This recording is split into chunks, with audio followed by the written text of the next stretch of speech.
When parents contact me about sleep consultations, they often ask if I'm going to encourage them to put their child to bed earlier. They are usually asking because they have one or two concerns, maybe even both, about the idea of going with an earlier bedtime. They either don't think an earlier bedtime will improve their child's sleep, or they can't imagine an earlier bedtime working with their lifestyle or their work schedule. So, on this episode, I want to address why I'm such an advocate of early bedtimes and how, after nearly 2 years of resisting it myself, earlier bedtimes brought more joy to my house and resulted in more quality time with my daughters. If you've been skeptical or resistant to the idea of putting your child to bed earlier, and sleep is a struggle, I hope this episode will help you decide if trying an earlier bedtime is worth a shot. Hi, I'm Allison Edgety, a pediatric sleep and wellness coach and a mom of two. I love to help parents find solutions. This is How Long Till Bedtime.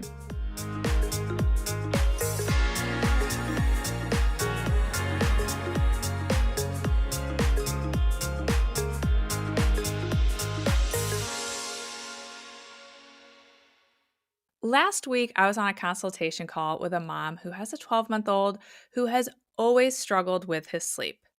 We talked through a plan to help him learn how to confidently fall asleep independently and how to sleep for longer stretches. After a year of terrible night sleep and inconsistent naps, working full time, and having unsuccessfully tried sleep training on more than one occasion, this mom was exhausted and she knew that something needed to change. The call was going well until I told her that during the sleep training and recovery period, we needed to shift bedtime to no later than 7 p.m. She immediately burst into tears. I felt her pain. I had been in that exact spot myself. When I asked her to tell me what she was feeling, her answer was the same answer that I would have given to you just a few years ago when my daughter was about 2 years old. The concern was not getting enough time with her baby in the evening, and her husband getting even less time with him because he got home even later than she did. I shared with her what I want to share with you today. And I'm happy to report that after just a few days, her son was sleeping 12 plus hours straight through the night, getting 3 plus hours of total day sleep. And this mom is now a total believer in the earlier bedtime schedule because the time with her child in the evening may be a little bit less than it was before, but the quality is so much better. So, why is the early bedtime so helpful for certain children? Once babies have a mature sleep rhythm, all sleep is not created equal. Just like you or me, babies and children have an ideal sleep rhythm. And if the timing of their sleep is in line with that rhythm, they will have an easier time falling asleep. And they're going to fall into a higher quality sleep. Their sleep is going to be more restorative. They're likely to get longer stretches of sleep when that's the case. And it sets them up to get the ideal amount of sleep. This is actually true for all of us. We all have that ideal sleep rhythm, but some of us are more sensitive to our rhythms than others. I'm a great example. I am a pretty sensitive sleeper, and the timing of my sleep is everything. If I go to bed between 9:30 and 10, I'll fall asleep pretty easily, and I'm most likely going to sleep through the night with minimal disruption. Because I'm such a sleep nerd, I often wear a device that's closely tracking my sleep. And I have the fewest disturbances and the highest recoveries when I fall asleep in that 9:30 to 10 window. If, on the other hand, I stay up past 10:30ish, well, watch out, world, because then I can easily stay up past midnight because I have caught my second wind. And while I typically won't have a problem falling asleep when I ultimately go to bed, even if it's late, I will most definitely wake up between 3 and 4, maybe 4:30 a.m. and have a really hard time falling back to sleep. And my recovery scores, how restorative my sleep was, will drop significantly, even if I got the same amount of hours of sleep. For the vast majority of infants, toddlers, preschoolers, and yes, even some early elementary age children, a bedtime on the earlier side, like 7 p.m., is going to help them have an easier time falling asleep, help them sleep for longer stretches and through the night, and depending on their age, help them get the optimal amount of sleep, meaning the hours they need to be their best little selves. And it's going to allow them to get higher quality, more restorative sleep. In fact, for some infants, a bedtime even earlier than 7 p.m. is ideal. Now, I can already hear some of you saying out loud, "Oh, but my baby goes to bed at 8 p.m. and sleeps until 7:30, 8 a.m. with no issues. What's wrong with that?" There is nothing wrong with that. If your baby is going to bed later, let's say closer to 8 p.m., and they are sleeping 11 to 12 hours at night, taking lovely naps, and acting or behaving well rested, well, then I say, if it ain't broke, don't fix it. Every baby, just like all of us, is different, and every body is going to have a different rhythm. And babies who aren't as sensitive to the timing of their sleep often can tolerate a later schedule. But if your baby, toddler, or preschooler, or again, even a child in early elementary school is struggling, I want you to stick with me. The reason a 7 p.m. bedtime works so well for so many babies and young children is because that's when they're going to have their natural strong pull to sleep, that sleep wave. The first thing I want you to do is start to look for your child's natural sleep wave. If you start to look for it, you're probably going to see the visible signs that this sleep wave has arrived. And you may also be able to see the visible sign when it has passed and their second wind kicks in. If, say, during the 6 o'clock hour, you notice that your baby or child is particularly quiet, showing tired signs like yawning, or they're whiny or grumpy, that's their sleep wave kicking in. If you then notice that they suddenly perk up, get wired or giggly or full of energy, that's their second wind kicking in. If that second wind has kicked in, bedtime is going to be much more challenging because it's just going to be harder for them to fall asleep. Catching that sleep wave can help improve your child's bedtime and sleep tremendously. Another benefit of helping your child fall asleep with that natural sleep wave is that it allows them to fall into this higher quality sleep, which can naturally reduce or even eliminate night wakings with no other changes. I hear feedback about this all the time. And it will help children get past a too early morning wake up. The waking too early is a big one. If you have a child who wakes up way too early, I want to share a big counterintuitive secret with you. An earlier bedtime is almost always the very best way to get past a too early morning wake up. I know that that is hard to believe and it doesn't make a lot of sense, but it's so, so true.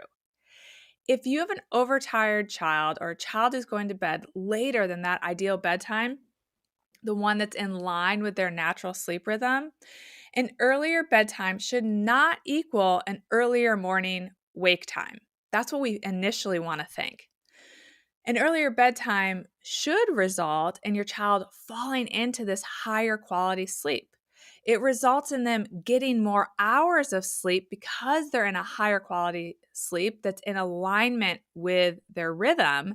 So ultimately, it results in them typically waking later in the morning if they have an unreasonably early wake time.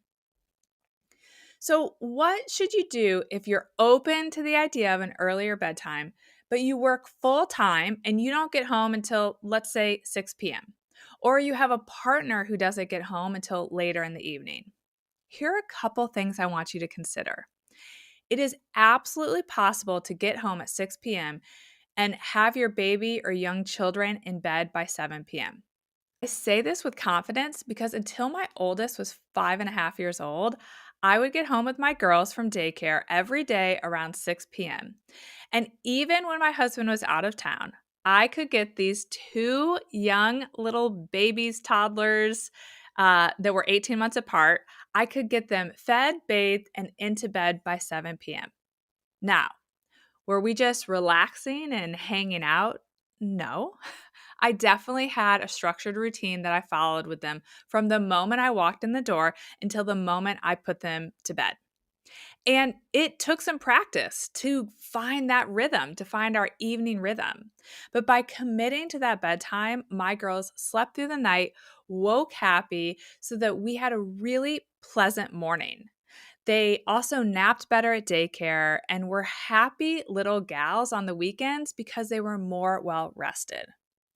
Once I finally committed to that earlier bedtime with my oldest, who was almost 2 years old before I made that leap, the quality of our weekend time significantly improved, even though we kind of had a decrease in the quantity of time we spent together during the week. But I will say, in that reduced time during the week, the quality of that time increased significantly because she wasn't so overtired.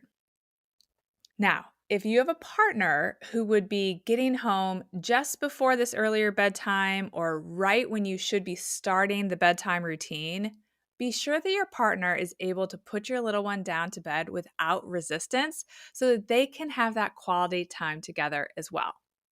When you have a bedtime that isn't full of resistance, and the earlier bedtime can help with that, by the way, or a bedtime that allows you to put your child to bed when they aren't overtired, and both parents are actually able to go through this routine with their child, bedtime itself can actually be a high quality time.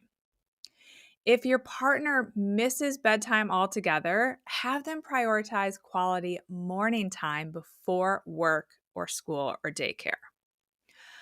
Also, on this topic of benefits of earlier bedtime, in my opinion, and I think this is equally as important, an early bedtime also has benefits for parents. When your child or children go to bed early, not only are they getting the sleep that they need and deserve, but you get your evenings to do what you need to do and what you deserve. You could tidy up, prep for the next day, relax and unwind, spend time with your partner, get alone time. You can do whatever it is you need to fill your cup and set you up for a smoother morning and just an overall smoother, happier day tomorrow.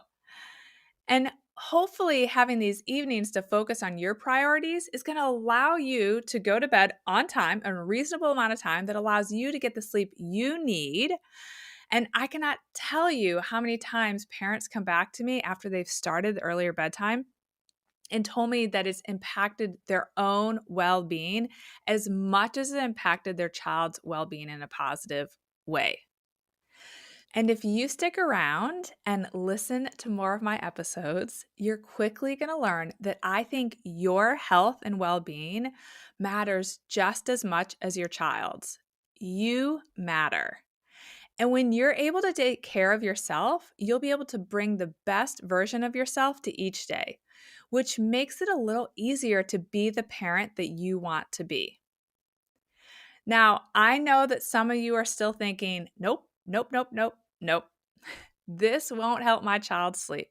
And or this is not going to work with my schedule. I hear you. Like I said, that was me for nearly 2 years until I broke down one Christmas day and I hit my rock bottom. There's more on that in another episode. But once I gave the early bedtime a chance, out of pure desperation, that early bedtime changed everything for my family. Each and every one of us benefited. and we never looked back.